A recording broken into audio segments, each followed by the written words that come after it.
역사의 큰 변화는 변방에서 나온다고 주장해온 변방장수 이재명 성남시장은 지금 이 주류 정치권의 합정연맹을 어떻게 보고 있을까요? 이재명 시장 전화로 연결합니다. 나와 계시죠? 네, 반갑습니다. 네. 이재명입니다. 반기문 총장 나오겠죠, 대선에? 본인은 계속 준비하실 텐데 저는 아직도 이 예측을 바꾸고 싶지가 않습니다. 어떤 예측이요? 아마도 편하게 관료로 성장해 오신 분이셔서 네. 아마 본인이 안전한 곳에 추대되거나 이러지 않고 네. 격렬한 경선을 거쳐야 되거나 전망이 좀 불투명하거나 이러면 네. 아마 저는 안 나올 가능성이 높다고 보는데 여전히 저는 이렇게 전망하고 그래요? 있습니다. 아니 특파원들 앞에서는 나라를 위해서 한몸 불사르겠다. 엄청난 투지를 밝혔는데 왜 이 꽃가만 타오지 않으면 안 나온다고 보시는 거예요? 그럴 거라고 보죠. 왜냐하면 아마도 이제 지금까지 뭐 소위 검증이라는 걸 거쳐보지도 않았고 특히 제가 보기에는 이 원래 고위 공무원 했던 분들의 특성이 있는데 예. 오랫동안 공무원을 하면 안정적으로 운영하는 게 직업의 특성이거든요. 예. 특성이기 때문에 체질도 그렇게 적응하게 됩니다. 뭐 변호사, 저 같은 변호사들도 직업병이 있거든요. 네, 안전하고 확실하지 않으면 안 하는 거. 뭐 쉽게 아주 어려운 뭐 도전이나 심각한 위기를 뭐 겪어가면서 하거나 이런 거 잘 안 하시는 성향이 있습니다. 예. 일반적인 얘기입니다. 그리고 최근에 뭐 지금 뭐 박모 씨한테 돈을 받았다 뭐. 예, 박연차 전 회장으로부터 뭐 지났다고 하는데 예. 이게 이대로 묻히기가 어렵습니다. 왜냐하면 지금 이거를 검찰이 알면서도 그때 유엔 총장이어서 또는 뭐 외교부 장관이고 국제적 관계 때문에 넘어갔다 이런 얘기가 있지 않습니까? 맞죠. 얘기를 들어보면 뭐 아니다고 말도 안 하고 수사 담당자들이 모른다. 네. 진술은 했지만 쓰진 않았다. 이런 얘기하고 있는데 이게 그 수사 담당자들의 소위 특수직무유기에 해당됩니다. 그래서 이 사람들이 처벌될 가능성이 있기 때문에 예를 들면 당시 수사 라인들 그 공소시효는 아직도 남아 있거든요. 그래서 그 공소시효 남아 있는 검사들이 형사상 문제가 되기 시작하면 받았냐 안 받았냐가 논쟁이 될 테고 결국 밝힐 수밖에 없게 됩니다. 그 사실 상당한 사실로 밝혀질 경우 심각한 타격이 있겠죠. 그 특수직무유기로 처벌받지 않으려면 당시 수사검사들은 계속 그런 진술 없었다고 잡아떼지 않을까요? 그렇죠. 없었다고 해야 되는데 이제 있었냐 없었냐를 가지고 수사를 하는 상황이 발생할 수가 있습니다. 지금이야 뭐 검찰이 자체적으로 모른 척하면 되는데 뭐 누가 고발을 한다든지 또 심각하게 사회적 문제 제기가 되면 수사해라 법률적으로. 그러니까 당시 수사검사를 누가 고발할 수 있군요. 그렇습니다. 직무유기에 해당된다는 게 법률가들의 의견입니다. 네. 혹시 이재명 시장은 고발할 생각 없어요? 좀 두고 볼게요. 네. 그런데 아무튼 이재명 시장의 그 분석에 의하면 비박신당하고는 함께 못 하겠네요. 거기는 유승민, 뭐 오세훈, 뭐 이런 분들이 치열한 경선을 거쳐서 반기문 총장은 영입하지만 경선을 거쳐서 이렇게 말하고 있잖아요. 그렇죠. 그럼 그걸로는 안 가겠네요. 그건 모르죠. 뭐, 그 본인 마음인데, 가서 뭐 확실하게 이길 수 있다. 뭐, 큰 고생 안 하고. 뭐, 이러면 또 모르겠지만, 그게 아니고, 경선 룰 문제도 있을 테고. 그리 만만치는 않을 겁니다. 그럼 새누리당은 아마도 이렇게 이 추대까지도 가능해 보이긴 하는데, 지금 현재 시점에. 안 가겠죠. 이미 본인이 거긴 선을 그으신 것 같아요. 그럼 새누리당도 못 가고, 비박신당도 안 가고, 그럼 어디로 갑니까? 모르죠, 저야. 저는 일반적인 예측 말씀드리는 겁니다. 관료 출신이고, 또 편하게, 이렇게 살아오신 분이셔서, 막 이 험악한 이 전쟁터 같은 정치판을 과연 상처를 감수하면서 돌파할 의지가 있을지. 아니, 어디로 가시나고 제가 여쭤본 게 정치권 일각에서는 여기도 저기로도 안 가고 반기문 총장이 그냥 독자 세력화를 만들어서 거기로 나중에 비박신당 같은 것도 흡수하려 할 것이다. 이런 얘기가 나오거든요. 그건 어떻게 보세요? 상상이 많이 할 수 있죠. 상상 많이 할 수 있고. 왜냐하면 지금 현재 뭐 남아있는 친박이든 뭐 떼어져 나오는 비박이든 사실 이번에 대통령의 퇴진 요구를 하는 국민들 입장에서 보면 그 사실 몸통들이 세포 분열하는 거거든요. 소위 구태 기득권 세력들이 이 나라를 이 모양으로 만들어 놓고 책임 안 지고 다시 권력을 장악해 보겠다고 지금 세포 분열에서 뛰어서 나와가지고 자기는 아니다. 예.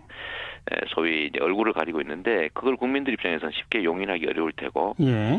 초기야 관심이 있으니까 사람들이 뭐 지지율도 나오고 하겠지만 막상 다시 이 집단에게 이 나라 국가 운영을 맡길 것이냐라고 하면 아마 만만치 않을 거라서 예.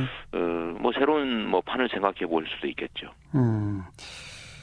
얼마 전에 SNS상에 범죄자 박근혜, 부역자 황교안, 상속자 반기문 이렇게 쓰셨잖아요. 네네. 왜 상속자라고 쓰셨나요?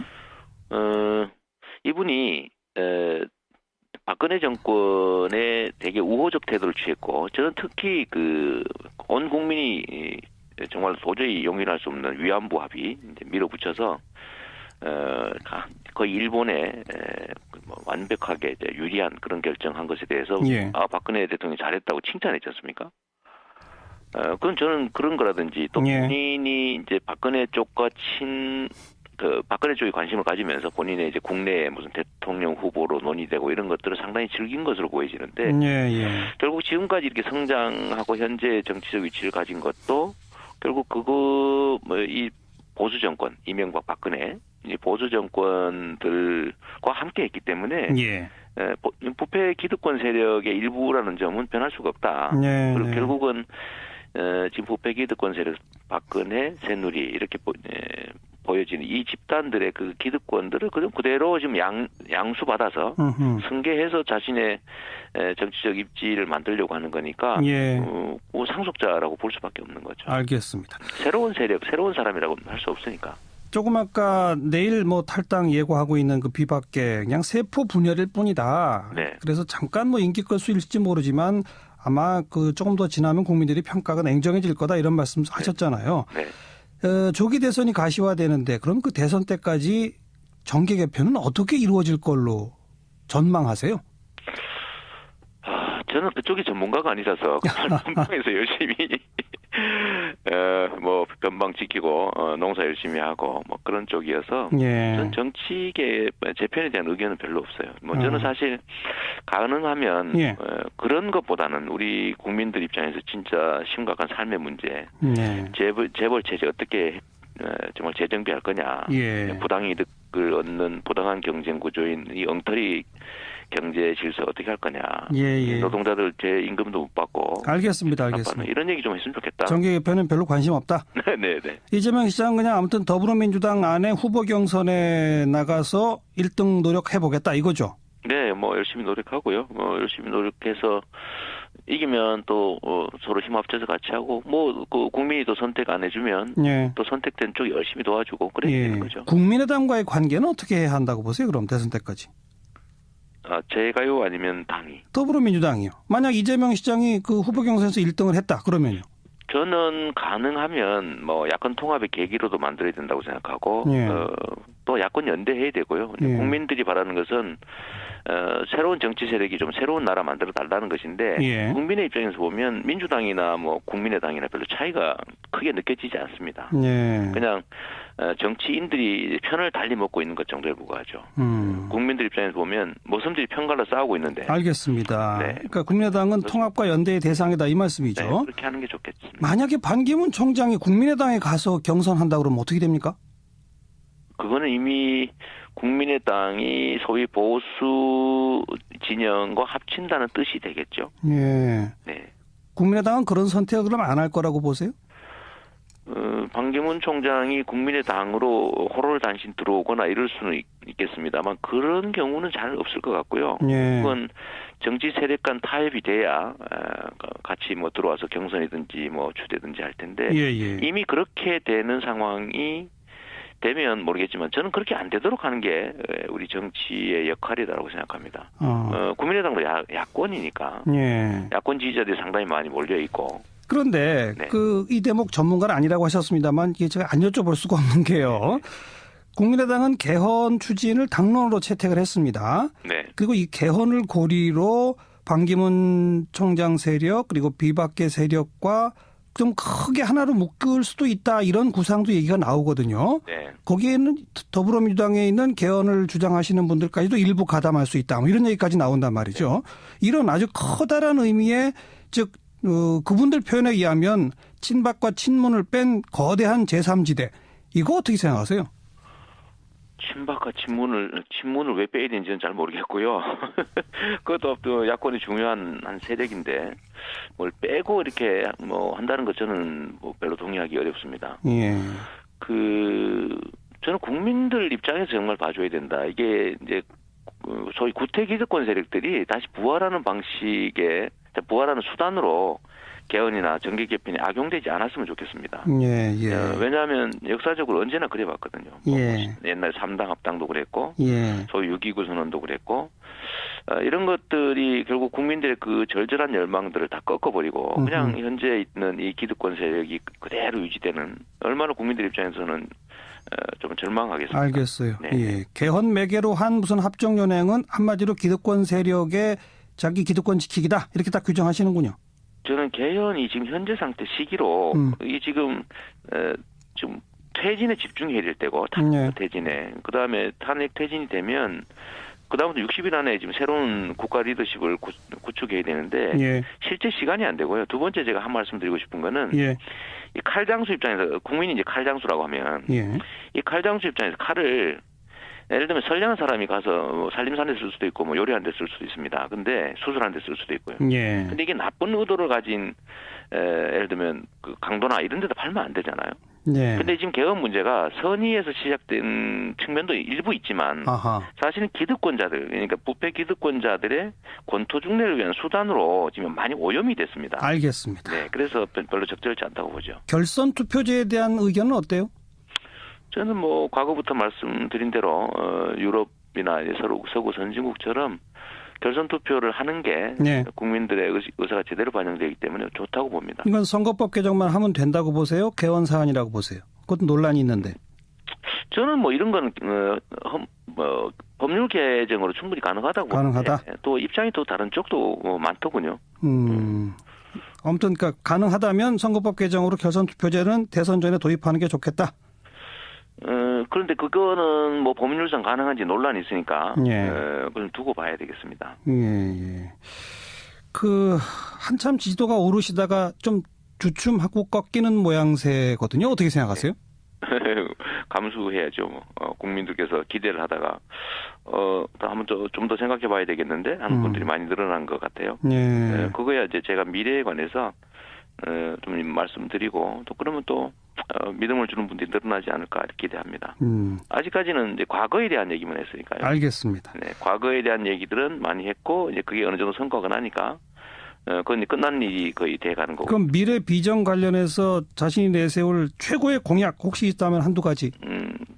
저는 이 사회의 제일 심각한 문제가 불공정, 불평등이고요. 네. 우리나라가 가야 될 길은 공정이고, 그다음에 그 공정의 제일 핵심 가치는 법을 지키는 사회. 예. 그다음에 공정한 사회.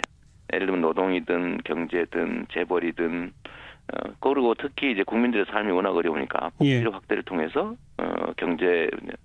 경제적인 재기 또 선순환을 좀 만들어내자 그런 겁니다. 예. 공정한 사회. 그러면서 복지 확대가 들어가네요. 핵심입니다. 저는 복지 확대를 통해서 경제 성장이 가능하지 지금처럼 해가지고는 안 된다. 백약이 무효라고 생각합니다. 왜냐하면 대공황 때 그 대공황을 극복한 제1의 길이 사실은 복지 정책을 도입하고 공권을 강화해서 노동자들이 몫을 내린 거거든요. 가계의 몫을 내린 거. 그 복지의 방법으로 기본소득제가 많이 거론되는데 거기에 대해서는 어떻게 생각하세요? 저는 대한민국이 기본소득을 도입하고 그 전 단계로 기본소득 논의를 키우려고 청년 배당을 시작한 사람이어서 저는 제일 중요한 정책 과제라고 생각합니다. 그렇다 이런 뭐 기본소득이나 복지 확대를 핵심으로 내세우시면서 얼마 전에 내가 진짜 보수다 이러셨어요. 네. 그게 앞뒤가 맞아요? 사람은 보수적 요소와 진보적 요소가 동시에 다 있는 건데 제가 하자고 하는 좀 합법적 사회, 부정부패 없는 사회, 공정한 사회, 법을 지키는 사회, 대기업이 중소기업이나 노동자를 착취하지 못하는 사회, 이런 거를 하자는 것 정도는 다 보수의 가치다. 그러면 그 이재명 시장이 생각하는 진보는 뭐예요? 진보는 예를 들면 새로운 질서를 만들자는 거죠. 예를 들면 뭐 당으로 치면 녹색당이나 뭐 노동당이나 최소한 정의당 정도는 돼야 진보당이라고 예. 진보 진영이라고 하는 거지. 알겠습니다. 하자고 하는 이런 보통 민생에 관한 문제 얘기하는 게 무슨 그게 진보겠습니까? 앞으로 네. 더 이 미래 비전에 대한 구체적 얘기들을 더 들을 수 있는 기회 많이 갖도록 하죠. 오늘 고맙습니다.